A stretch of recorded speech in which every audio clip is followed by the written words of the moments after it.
I'm getting pregnant and giving birth. That was it. You never overthought about it. I never start to overthink about it. That's why I sit and wonder, did I ever listen to the habits of the baby? That one, I never see it happening anywhere. Was your baby peeing throughout? You changed like 11 diapers at night. I didn't like that bit. It is traumatizing. You turn like this. It is up to the back. And you have to change.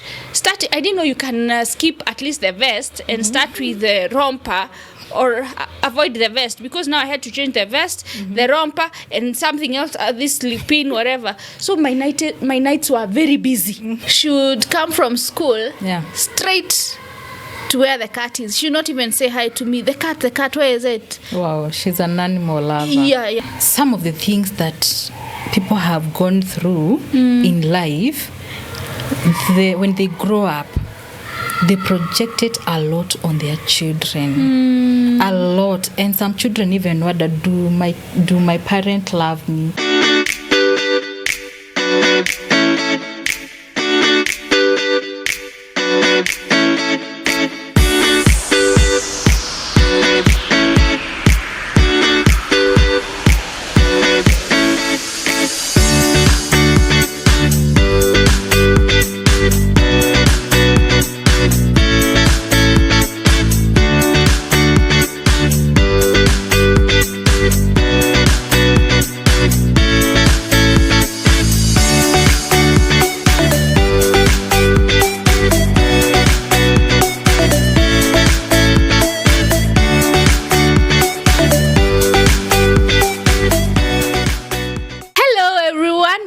Again to another episode of Open Mic Podcast, where we keep it real, raw, and unfiltered. I am Gadhoni Nganga, and I'm super excited to be here again with my best friend, a sister, and the spiritual girl I have. And a mother. Yes. Hello guys, I'm Miss Kare, and this is Motherhood episode 2. Yes. We felt like we never gave you people enough tea of our motherhood. Yes. And that's why we are back with part 2. So karibuni sana. Remember to subscribe. Yes. Like and share, right? Yes. Kuna yenye tumeacha? Hakuna. And comment. Yes. Sindio? Karibuni sana. Yes. Now we are back to you again. No, this time we are back to you. Gadhoni. Tuliacha ukiwa maternity. Hatujui kama umeenda home. We don't know kama uliweza kunyonyesha. You told us you were blank. Yako ilikuwanga black and white. You didn't know the color. Have you ever walked a journey where you're blindfolded? Yes. You only know the end game, but whatever happens.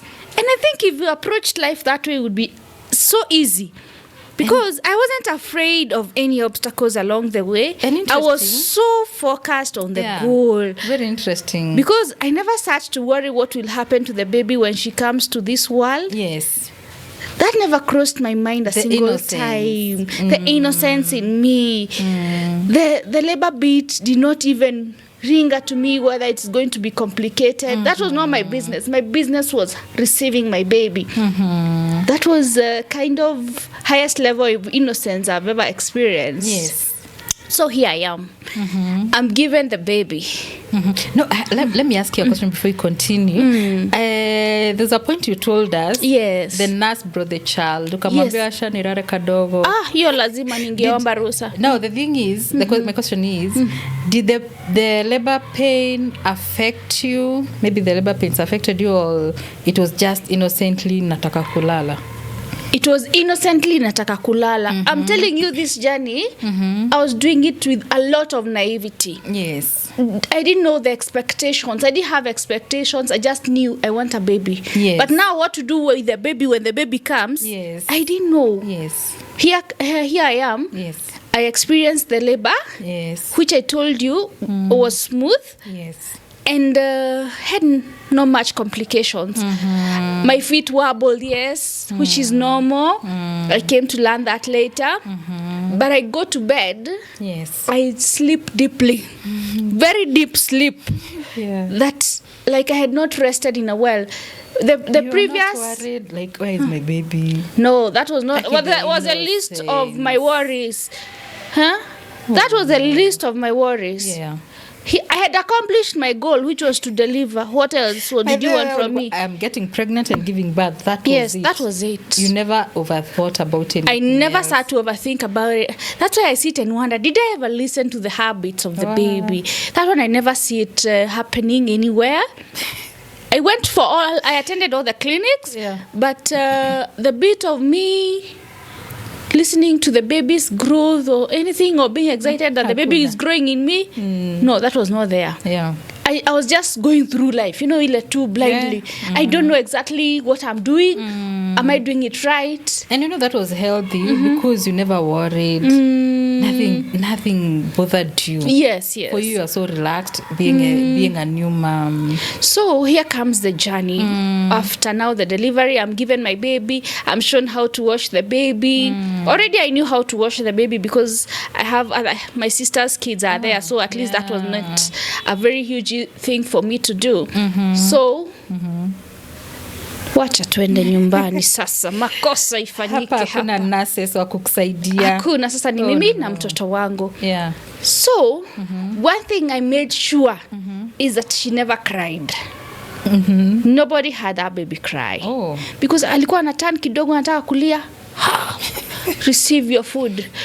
Because to me crying was like a crime. Because as I mentioned, she really looked like the dad. So I didn't want anywhere I would see her frown and the face of the dad appears. So akitaka yes. For you avoiding the face. Yes, I was avoiding the face. Lungs za mtoto zigrow na tulikuwa tunaambiwa wacha alie kwanza. Zifunguke. Azangu zitafungukia mbele. Tukianza kuongea. She learns to sing. And to sing.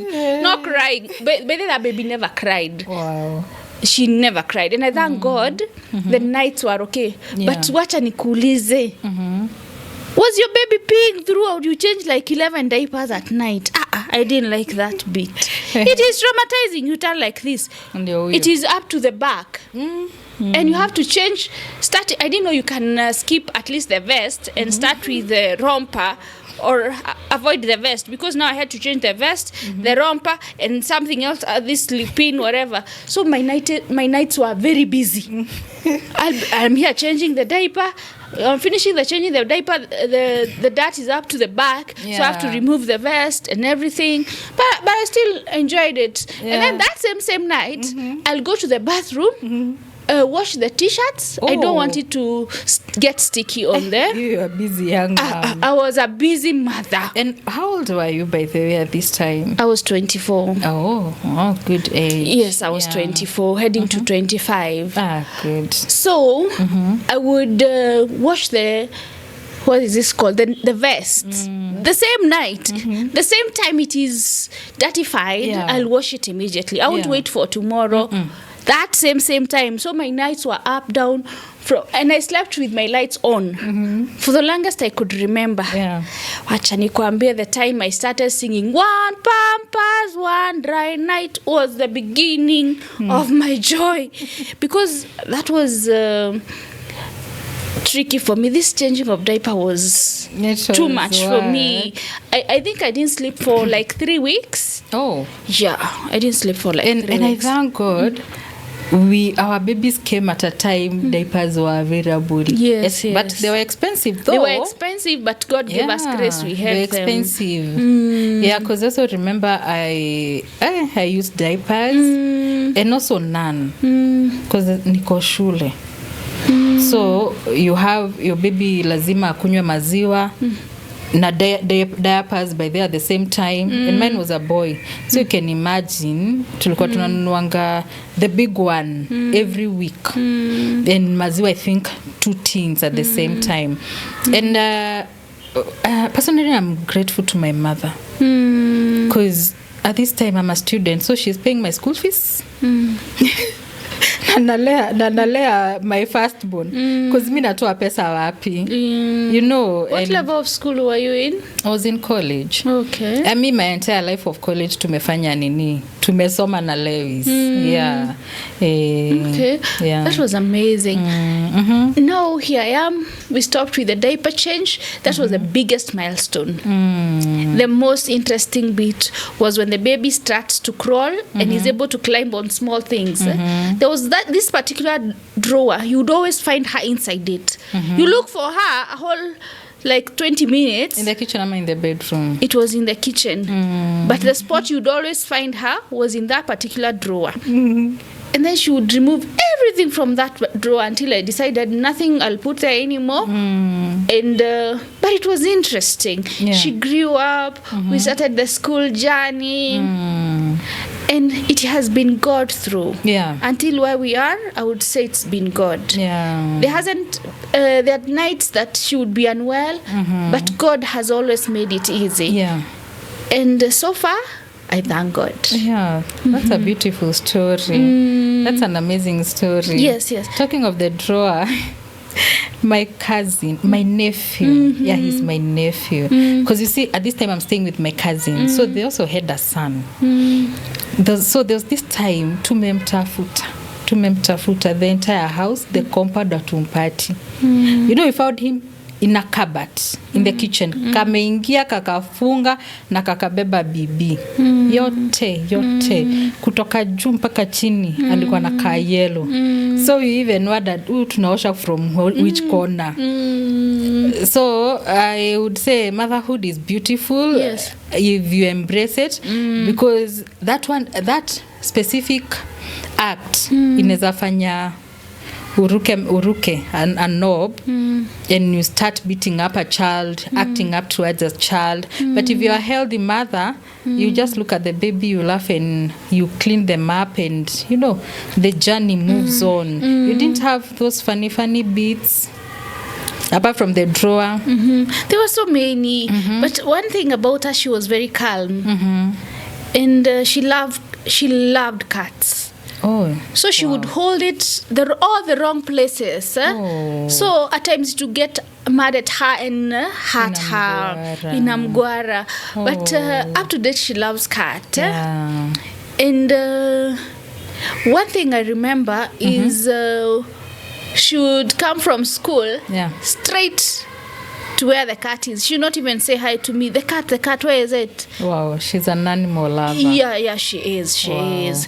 Now, you left us at a point where you talked about you're staying with your, you moved to your cousin's place. Yeah, we're still in my cousin's place, and we gave birth. And here we are, the baby is growing up. You know, for me, I was surrounded because my cousin has other children, the 2 girls, so they would carry the babies. But there's this funny bit. One day, I'm holding my nephew, and I think tulikuwa naye in my bedroom. So when she walked in, Mothoni, alichukua mtoto. The baby now started kulialia. The baby was on the couch. Akamchukua, so ako zile za wameangaliana hivi the husband. So amenini mtoto, amesoothe mtoto. Akashindwa huyu mtoto hanyamazi, akatoa nini?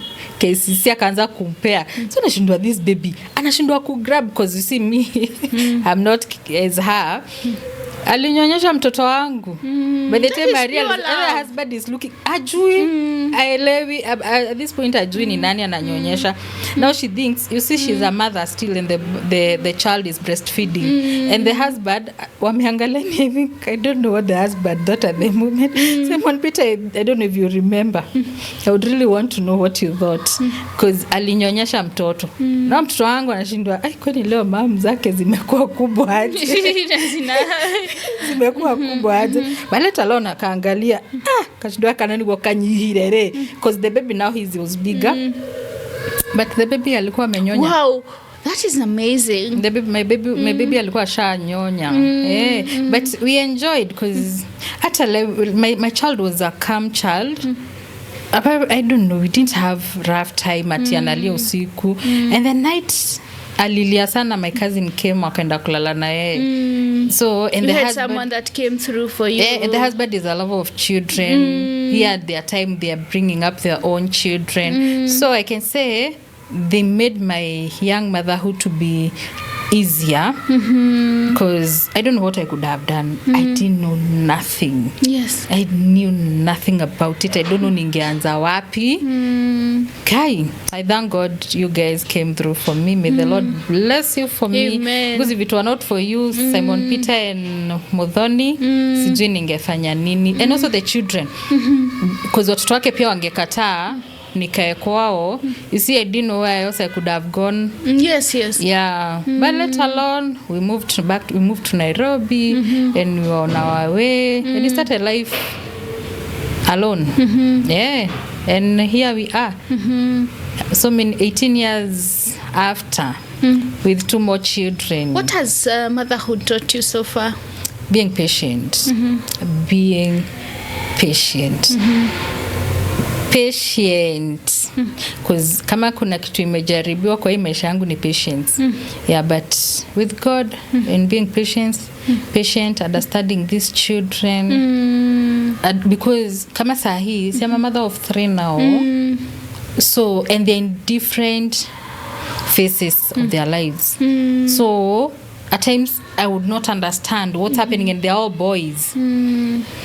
Unashindwa guy. So when we get here, what do you do? I would call my uncle, ebu niambie tukifika hapa, what else? And because the bigger journey of my life, I would say, nimefanya motherhood peke yangu, like being present. It's not been easy, but people surrounding me have made it easier. Yeah, because saa zingine it's challenging because you have a preteen, you have a teen, you have another one hata elewi yako in what category of this life. Yeah, but I thank God for everyone surrounding me. They've made it easy. Ile time niko huku tukikosana na my firstborn, I know who to call. Esther for one, you unajua iko solved, you know. The other one, you know who to call. Because later on when I moved in Nairobi, I met now Esther, you know her. So now I think a better part of me, Esther na mama yake, they also helped me, by the way. This parenting journey. And actually Esther's mother made it easier, way easier, because alikuwa nakuja anabeba mtoto 1 week, 2 weeks. At least you need a break. Yeah, and I would get a break. With potty training, I never did. Esther did it. Kwenda choo, the mother did it. I remember siku moja tumeenda kwao, kulikuwa na sherehe. Lace akaona mbuzi. Aliscream akasema gai mama yangu, ona ubwa kubwa mbele ya watu. Yes. Niliaibika because you see atunanga ushago ya kuenda. I really felt nini dhoni because everyone is looking at him. Yes. And from that day, now the mother took it upon herself to fanya nini, to take the child, introduce him to this other world. And it became easier for me. I would say motherhood it's been good. Yes. It's been good. I've done it for 18 years now. Yes. And I'm grateful and I thank God. Yeah, what would you tell young mothers? Young mothers. This is a nice journey to be in. Yeah. But you need to be ready for it. Yes. And embrace it. Yes. Take it upon yourself that this is a new journey. Yes. Which you never stop. Parenting and motherhood never stops. Has no ending. You'll find even if you're a mother to a 50-year-old, at times I will hear my grandmother say, mmekea fulani chakula. I'm like, this is a grown person. Si anaweza sikia njaa ende ajieke chakula. But that's not the case. She still carries the interesting bit is one day my auntie is turning 62, 63 thereabout. I'm not sure of the exact age. My grandmother goes all the way to her house and says, I would like to say it in Kikuyu, ndoka gutwara mwana kwa thibitari. Wow. Imagine a 90-year-old taking a 63-year-old to the hospital. Wow, you'll never stop being a You mother. never stop being a Or mother. even rather being a parent. Yes. It's a lifetime journey. So you need to know the limits to go into it. Don't lose yourself. This is a mental health awareness month. And I think most mothers should first understand themselves. Because mothers will project to their children.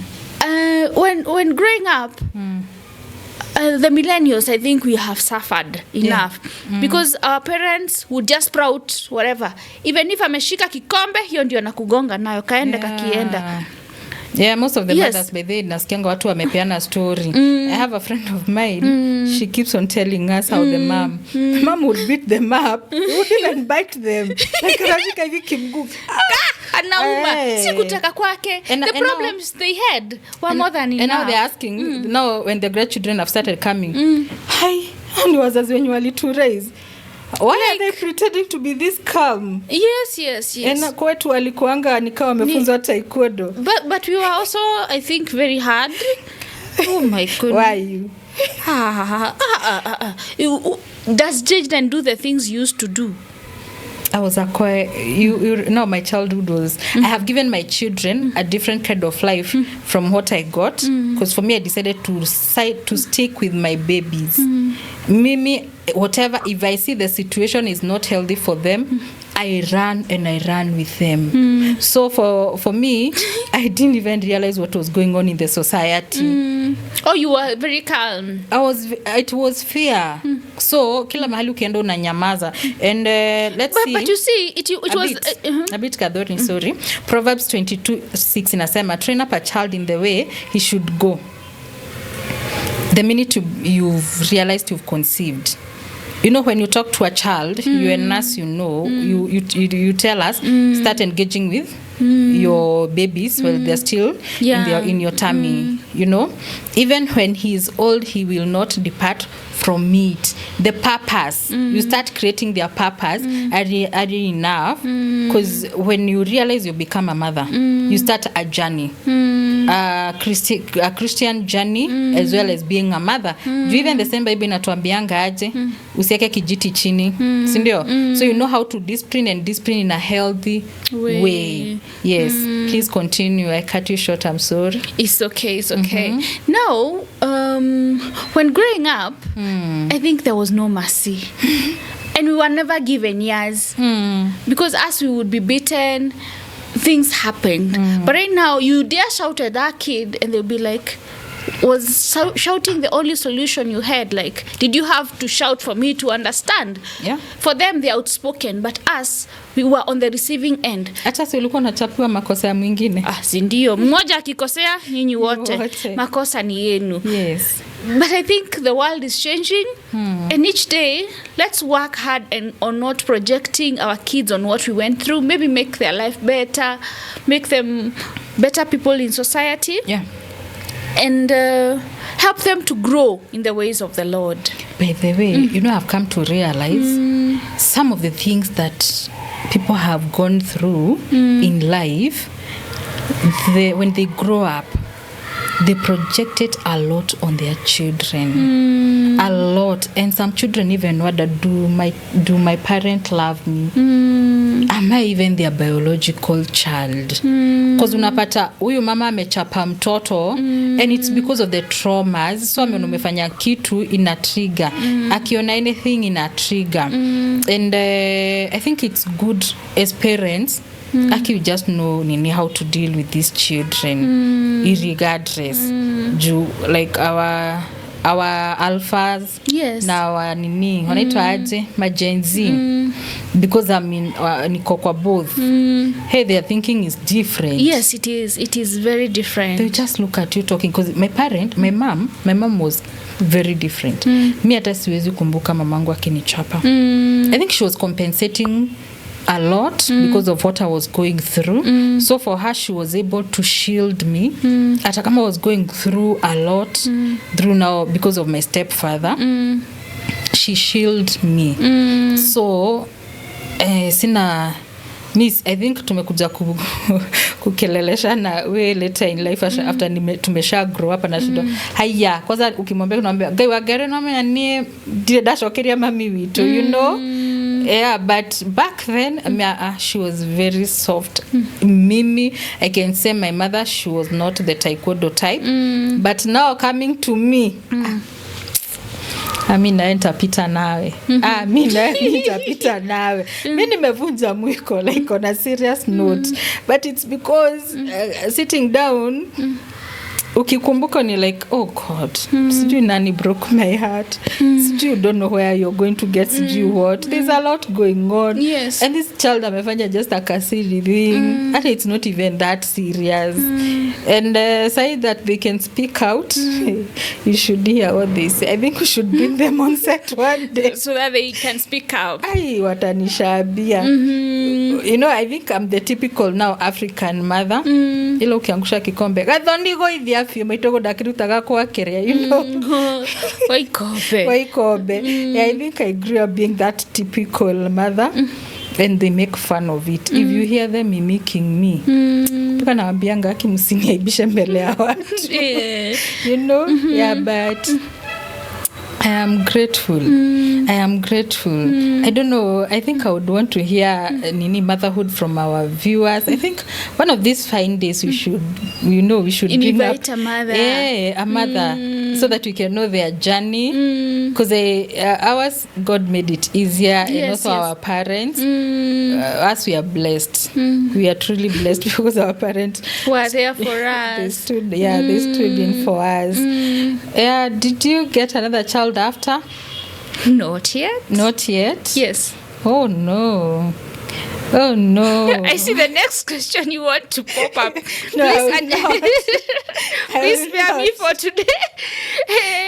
Though I think I got your answer in my tips. Oh, so I want to hear that answer on your tips. Are you planning maybe in future? I'm asking for my girl. Even the girl herself is so content on being alone. And she's never asked me for a sibling. Oh, but she has siblings. So yeah, so for her she's contented. Like she's lacking nothing in that side. She feels okay. And I've also been a parent to many kids. That's why I feel content at this point. If it comes, it's okay. But I'm not so into another one because I think I've brought up enough kids. Ama we leave it open for God. We leave it open for God? Yes. Yes. Yes, please. For your sake. For my sake. Not for my own. For my sake. Yeah.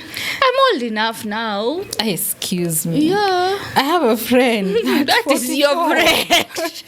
Actually, with that, the other day was like, Kwani already? Oh, at 44. Akakutoa viatu rungu. No, I think kuna zile vijiti na tena our beds nowadays don't have the rugu. And then we are leaving it for God. I don't want another answer. Okay, I'm quiet now. Can't you see my house is full, by the way? Mine is empty. They've already left. Yeah. You know that the journey you know the journey ends before it starts. Sasa umeanza kuenjoy motherhood, understanding motherhood. Hey, mine was quite fast. Mine has been very fast. Because I see like it was yesterday, I was holding her in my arms. And now she's doing her own things and even cooking for me. I know. You can imagine. Guy, now I have a question. Guy, I'm afraid of your question. Please don't. Yes, no, it's because it's something happened to me. I even have that video on TikTok. Yes, tell me. I don't know. Okay, I think it's 5 years ago. Is it 5? No. I think 4 or 3. So these boys, they've started having kamokoji, where they would go on a corner, they discuss you, they talk about you. Mama kama ako sawa kweli. You know, they would discuss about getting you a father or something. Yes, and they stopped me at some point. They told me, "Mom, tunataka kuongea naye." Ambia. So with this one, it was so serious. Mimi nikachukua simu and I started recording. I have to record because I need evidence of this. And they told me it's the high time now I get them a father. Oh, Has this please, happened please. to you? Never. You know, with me, it's very funny. There's an interesting bit when my daughter was growing up. Tuliamka siku moja. My sister is very funny. We took a very open book. Empty page on a book and told my brother to sign there down. He was like, what is this am I signing for? Oh no. What is this am I signing for? He told him, you have to sign. If you don't sign, we disown you tonight. So he took the pen and signed. He did the sign. And then now you went writing. We went the first one. You have a new daughter. Actually, now they are twins. You have another daughter. You need to act as a father, whatever. He's taken that role. Wow. And I think my daughter doesn't have the gap. Wow. She feels she has a father. Wow. And when she went to school, that's where actually teacher walimkosea. Because this family tree, the way it was drawn, they wakaanza kumfanya aone kuna gap. Yeah. I remember one day a teacher asked me, are you a second wife? I asked her why. Because this daughter, when she draws, she writes daddy, mom. So she has 2 moms. So she wanted to understand, is it that you are a second wife or what is this? That was the first instance. I had to explain to her, you belong to this family, and this is your how your life is. You understand? Then comes this second instance, the surname. She couldn't use the surname on the other side, so she used the surname on my side. Oh, yeah. And she was really mad at me because she wanted to retain that surname. Wow. Kwa nini hukufanya ni retain surname ya daddy? Like, that's a conversation we had. Yeah. And at least, yes, that's the deepest we've ever gone about it. And I think for her, she didn't have to question about having a dad or something, having a dad, because my dad is there for her 24/7, my brother-in-law, you know. Yeah. So, no gap. She has 2 moms, according to her. She has myself and my sister. Yeah. So, she's rich in that side. Yeah. So, she feels no gap. She's never asked me. So, one day I asked her, do you want me to date? And then she was like, no, you're fine. What? Yeah. Okay. Maybe she feels the guy will come and compete with her for the attention or something. Yeah, maybe she has her insecurities. Because on my case it's different. My son keeps telling me, Mom, it's time. Take care of yourself. You need to date. You know, for them, they also don't feel the gap because now the dad is now in their lives, and they are grown enough. So they know the real story. They know what's going on. As much they would see us together, they know, they understand a bit of it. And now for him being older, and apparently even the other ones, they tell me, "Ay, Mom, you have to," because the last born, ananiambia, Mom, asiwa uko lonely. Namwambia, what do you mean? That's why he being keep lonely? asking you, maybe are you home alone? Now they want me to move on with my life, and thank God they understand. and time is right, we shall move on, but we have to wait upon the road, because we don't want to make the mistakes we've made before. And I thank God for God making me a parent, because mimi sijui, I don't know where I would, because I think when also you get a child, there's something that checks in, and now you realize, nimekuwa mzazi, so you have to know what you're doing with this life. Wow. Yeah? Now, yes, can you, as we wind up, give us some of the challenges you think mothers face during their journey of parenting, and how they can handle them?